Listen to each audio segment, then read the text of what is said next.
Hello, we're Kula Shaker, and I'm wearing sunglasses, and you're watching 101.9 KINK Radio in the Skype live studio.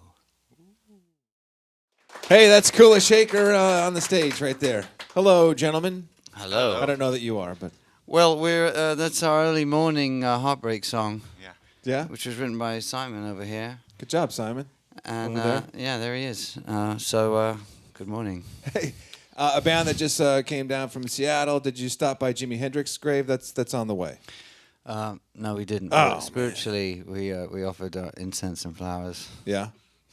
Usually it's just beer bottles and beer cans when you go to that gravesite. Just that's ridiculous. But you were in Seattle, and there was a cool moment on the stage last night from a band you shared time with a few years ago. Tell us about it. It sounds like we went to prison together. No, we first American band we toured with. We toured around Europe with a band from Seattle called Presidents of the United States of America, and we did. So it was all very presidential last night. And Dave Diderot came up on stage and played even louder than I did, and so we had a kind of a twang off. That's when you play at the same time. Yeah. And with the guitars, and it was great. It was really, really cool, really exciting. We don't have guests on stage enough. No, it's in there. Do you play anything? I play the drums. Oh, no, I'm afraid not. There's only one drum kit. One's enough. I don't play them well enough, I don't think, yet. Like all failed musicians, I'm in radio. So I want to know about, take us back to 20 years ago. You had an album when it debuted. It was like the fastest selling album in the UK. It went straight to #1. And your world, I'm sure, was kind of thrown upside down. How fast was it moving for you 20 years ago with the release of K? And what do you remember about that time? Yeah, well, it's funny. We had a chat. We were chatting to Dave Diderot about it yesterday as well, comparing notes. When things go really, really well, very fast, you get with a big record company, it's quite overwhelming. And we were both comparing notes. The really great time, really fun time was actually just kind of leading up to it, when we were all carefree and without any responsibility, and it takes a bit of time to recover from that.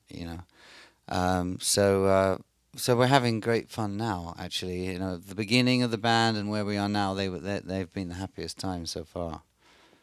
Yeah, it was like 20 years ago. And then a few years after that, you guys decided to take a little time out. We're going to stop this for a minute. And then about 10 years ago, decided to get the band back together. You said it was a nervous breakdown in the band. Yes. But your family, and that's how you pulled through it. What kind of happened, and then why was the time right 10 years ago to say, hey, let's do this again? It was interesting, actually, because the whole 10 years ago, the whole downloading thing had really just it was the middle of the apocalypse, and the music industry, all the buildings were on fire and people were wandering around screaming, and so we came back to start making records again, and it just wasn't going to happen. We weren't going to go into the mainstream. Even if we could have got a record deal, all the people had gone insane. So we started our own label, and it's taken us this long to really, we've done 3 records now, and it's taken us this long to be able to get over to America. It's a bit more organization involved. You don't have people just sort of, telling you what to do, but it's great that we've finally, been able to make this trip. It's expensive and complicated getting over to America. When was the last time you toured the stuff. States? You said it was like 15, 17? 115 years ago. Yeah? Yeah. That was a long time ago, man. Well, we're glad you're back, and thanks for coming through Portland and taking time out for us here today in the Skype Live studio. Yeah, it's great. We really appreciate it. Great to be Thank you. The new album is out, K 2.0, and they're at the Star Theater tonight. Thank you so much for playing. More from Kula Shaker, everybody. Thank you, guys. Thank you.